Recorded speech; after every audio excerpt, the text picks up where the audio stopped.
first and foremost, how's wedding planning going? It's good. It's kind of in full swing now because now that I can focus on that, I'm like, okay, now like I've mostly booked all my vendors and stuff, so that's been like kind of, that's already been taken care of just because I knew I wouldn't be able to handle that while I was gone. So I kind of just took a break in Paris, and then now I'm like, okay, now I got to start doing all the little things like wedding invites and decor and all that stuff. So yeah, it's good. It's fun. I actually really enjoy it. So Yeah, I remember last time we spoke, you're like, wedding planning is going to be on hold for a little bit. I'm going to focus on the Olympics, then I'll come back to it. So, yeah, exactly. Delaney, super exciting. Your fiance was able to be in the stands and watch you in Paris. What was that like? So he actually only got like official approval like a couple of days before he left. It was like pretty likely because his higher command had approved it, but like it needed to go through like his, I don't really know how the process works, honestly, but somebody had to sign off on it, and he finally got the signature like kind of last minute. So yeah, it was really great to see him there. I mean, obviously not a lot of people get time off of deployment, so I was very fortunate to get to have him there. And I think it was cool for him to kind of like see, everything that we work for as athletes at this level is like a lot of people, like family and stuff, don't really know what we're working for until they're there and they're in that environment, and they're like, oh my gosh, like I get it now. So yeah, he loved seeing that whole Olympic scene. What was his reaction to you after both events, competing individually and competing with Jessica Parado in the synchronized platform? Yeah, I mean, obviously, the first thing he said to me was he was so proud of me. And obviously, it didn't go how we had hoped. And individual also did not really go how I had planned or expected or hoped. And I think that was tough.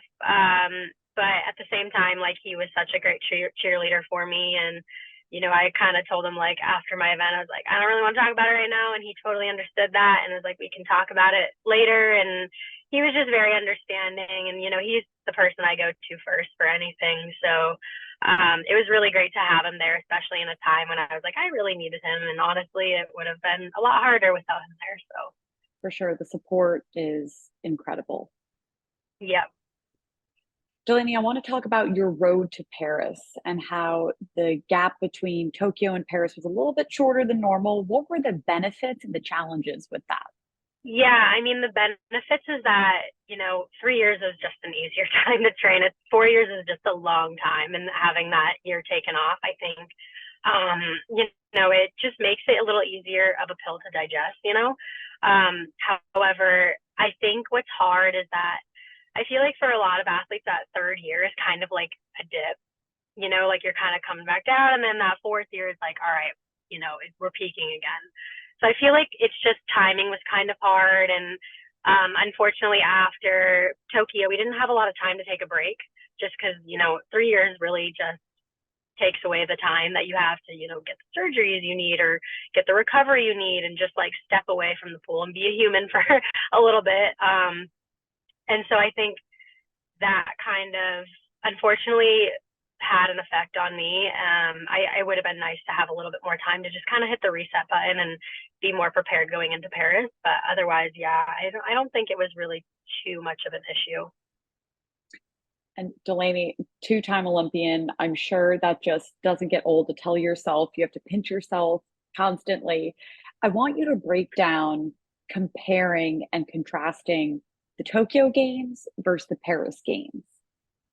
Yeah, I think I was actually fortunate, and I think along with those who were in Tokyo and Paris, um, that we just kind of got to experience like almost a little bit of a smaller Olympics without all like the hoorah of the Olympics going on in Tokyo, and then we got the full experience in Paris. So I think it was a good like stepping stone going into the next games. But I think for any athlete, like going into an Olympics is quite overwhelming, and I think us Tokyo people still were quite overwhelmed with everything going on in Paris. I mean, it's a lot. Like you're everywhere you go is Olympic. Everywhere you go, people are asking if you're an Olympian, and the stands are crazy. There's just noise everywhere. The village is crazy. Just like everything that comes with the Olympics, I think it's hard to fully prepare for.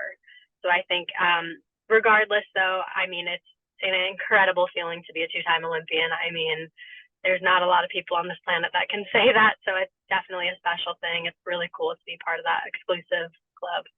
From the opening ceremonies to the village and everything in between, what was your favorite experience in Paris?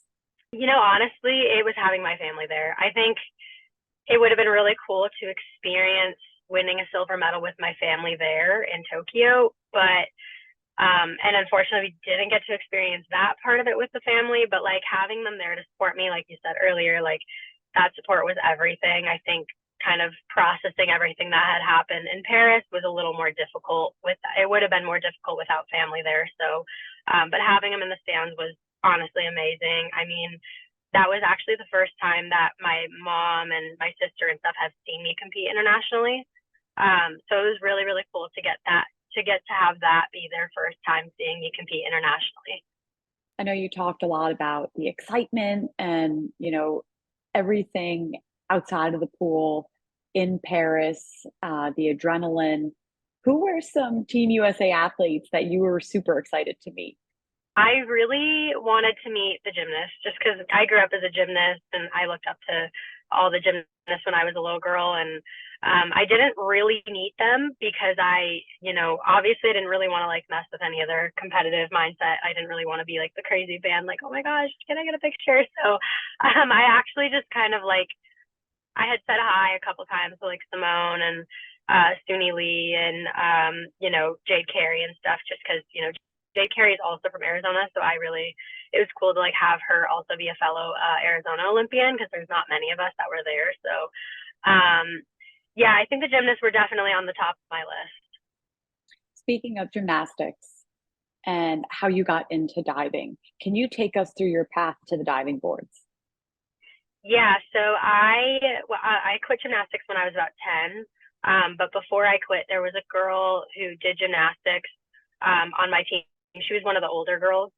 I had, through gymnastics, I had gone through like tops and all that stuff and went to the Caroli Ranch a few times and did all like, their national camps and stuff. And I got super burnt out like very, very quickly, just because they do push you like really hard in gymnastics, at least at the time. And so I was getting really burnt out.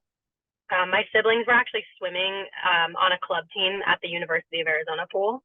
And so one day I was going with them to pick them up from practice. And Izzy, the girl that was one of the older gymnasts I looked up to on the gymnastics team, was actually there diving. She had quit and started diving. And so I went over to her and just I was like talking to her and saying, yeah, like I'm really not liking gymnastics anymore. I'm just I'm very burnt out. I need a new sport. My parents basically told me I couldn't quit until I found another sport. Just because, we were a very athletic family. So it was important that we were in sports. And so I was like, I need another sport. And she said, you should try diving. And funny thing is I did not want to do diving until I talked to her because I was like, it's too scary. Like in gymnastics, I was afraid of the beam because it was too high, which is so ironic because now I'm in a sport that's like height. And so, yeah, I just kind of talked to her, and since she was one of the older girls I looked up to, I was like, okay, I'll give it a try, and tried it the next day, and it was pretty much instantly fell in love. Yeah, 10 meters just a little bit higher than the beam, right, Delaney? Yeah, just a little bit. I think what it was is just that the beam is so skinny that I'm just like, it wasn't the height necessarily as much as it was just like the fact that it was that high and that skinny. Yeah. No, I completely understand. A little bit of a mix of both, right? Yeah. I love all of your Instagram posts. It's been so fun to follow you and just be a part of this journey with you, how you keep things into perspective. How have you been able to develop this mindset over the years? Yeah, I think part of that is also just like the past after Tokyo, obviously you meet your goals. Now you're kind of like, okay, like what's next? And so for me, I had a lot going on this last 3 years. Like I was in a graduate program. I really do feel like going through that graduate program, and I'm still going through it. I'm actually still in my scrubs because I just had clinical rotations, but but so yeah, like going through the graduate program while also being an elite athlete, I think it's just like that was a lot to take on. And I think through that I had to like mature a lot. I had to grow up a lot. I really had to just learn how to like put things into perspective and understand that like some days I'm going to be really, really tired because I just, was in school for several hours, and it's like, the brain power is not all there all the time. And so I had to just kind of understand that some days were going to be bad, some days were going to be good. I had to be more kind to myself because I feel like I would still be really hard on myself on those bad days and be like, oh, like what's going on, and not fully like take into perspective everything I was handling outside the pool. But yeah, I think also being in this program, like I've had to work with so many patients from so many different populations, and I think it just puts a lot of things into perspective, and it really makes you appreciate just like, all the little things. Some of these people I'm working with are very sick and very injured, and it's hard to see them go through what they're going through. And so it's like, well, I'm lucky enough to be able to be up there doing what I love every day. So yeah, just things like that. And then also it's the program just kind of teaches you like my job, my career kind of teaches you like, there's so many skills that I've been able to use for my diving career and that I've been able to bring over to my speech career. And I think both of them have contributed to each other. And I think that's kind of just how I've grown, is just allowing both things to kind of balance or bounce off each other a little bit. Yeah, what inspired you to focus on speech in particular? We had a kid on our university team from Team Impact. It's kind of just like one of those programs where you basically adopt a kid onto the team who has a disability or some kind of genetic disorder, something going on. And they're just not as fortunate as us to be able to, be healthy enough to do sports like we do. And so we actually adopted a kid onto our team, and I got really close with the family. And I had actually seen him at times because we would do things with him in the community. And I had seen him at times just like really struggle to communicate. And I think that just like made me realize like, man, it'd be really nice to be able to help people who just like can't, communicate their message or just can't say what they feel like they need to say, just because it's so frustrating if you feel like your message isn't being heard. And so, yeah, that was kind of like the catalyst. Also with COVID, I had that extra year of eligibility for college. And so I was like, I need to find a graduate program because I didn't want to be an undergrad for 6 years. I just kind of felt like that was a waste of time. And so I actually I originally wanted to do occupational therapy. However, they don't have a program at Arizona. And so when I was looking into programs, I saw speech and I was like, oh my goodness, like, why have I never thought of this before? And so that's just like kind of how it happened. It just sort of fell into my lap, honestly. I love the connection you make with diving as well. Yep. Diving. I mean, diving's given me a lot just in general. It really has. I want to talk about being paired up with Jessica Prado and having her as a synchro partner. I know you guys are super close off the pool deck, on the pool deck. What has it been like to go on this journey with her? Yeah. I mean, when I was younger, she was one of the older girls that I kind of looked up to. I started diving in about 2010. So they were all here at my pool in Junior Worlds competing. And I was one of the little girls handing out medals. And I just remember being like, I want to do that. Like, I would be so cool to like be able to go represent my country like that. And so literally the next year I ended up qualifying to my first international competition. So it's kind of crazy how that worked out. But yeah, I mean, I just remember watching them all compete and just knowing like I wanted to be like them. I wanted to be up there on 10 meter doing what they do. And so being able to dive next to somebody who, you looked up to when you were little is a pretty incredible experience. Yeah. Yeah, she's a total pro, a veteran, and just an all around amazing person. Take us through how you were picked to carry the Olympic flag back from Paris to the US. I honestly don't know how I got picked for that. All I know is Leslie kind of just said like, oh yeah, like they asked you to be the flag bearer, like going off the plane. And I was like, that is pretty incredible because there's a lot of amazing people that got to carry that flag. So it was really, really cool to be able to bring that flag onto US soil and be a part of that plane ride, and just like the whole experience was really not what I had expected. And I actually wasn't supposed to be on that flight. I basically was like, just put me on whatever flight gets me home the earliest. And I guess that one ended up being the flight that was the earliest. So they ended up putting me on that flight. So I was like, okay, that's fine. And I'm really glad I was part of it. It was a really, really fun experience. And Delaney, just talking big picture, every diver, every little diver dreams of being an Olympian at least once. You got to do it twice.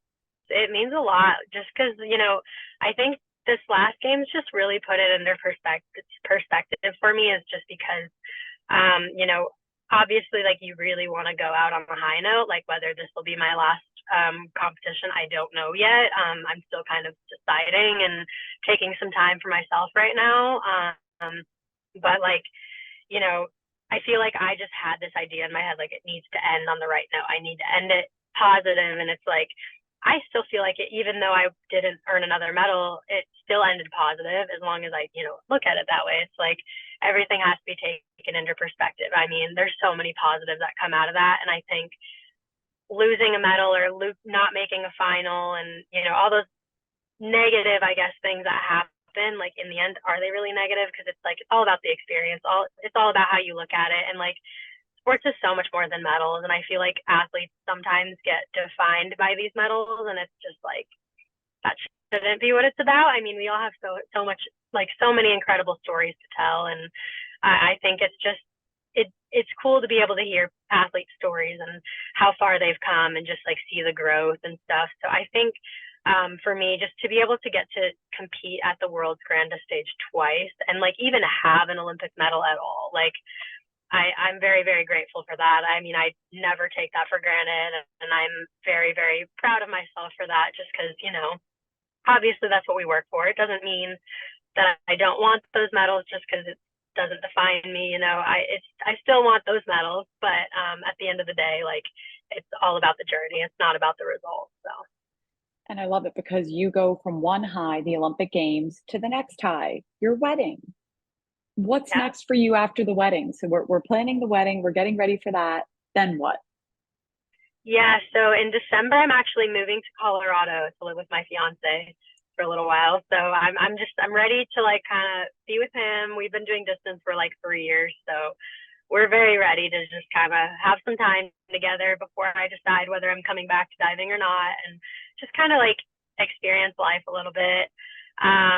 Yeah, planning the wedding, and then after the wedding, I'm hoping to start my clinical fellowship here. So I'm right now finishing clinical hours for my graduate program. So I've kind of graduated, but kind of not, just because you're supposed to do like basically 9 to 5 placements during your graduate program. But because I was training, I couldn't really do that. So I was fortunate enough to be a part of a program that allowed me to kind of do things on my own time. And so I'm currently working in an acute care hospital, working with traumatic brain injury patients and dementia patients and all kinds of people. And so with that, I'm hoping to start my career in acute care. I'm really, really, really liking acute care. So I'm thinking that's where I'll want to do my fellowship year after the wedding. And then, yeah, I'm not really sure what's going on after that. I think right now I'm just trying to take it day by day. I think you've earned that right. I know, I feel like athletes have their life planned out so like meticulously, and it's kind of nice right now to be like, I don't really know what I'm doing yet, but that's okay. I love that. You deserve it.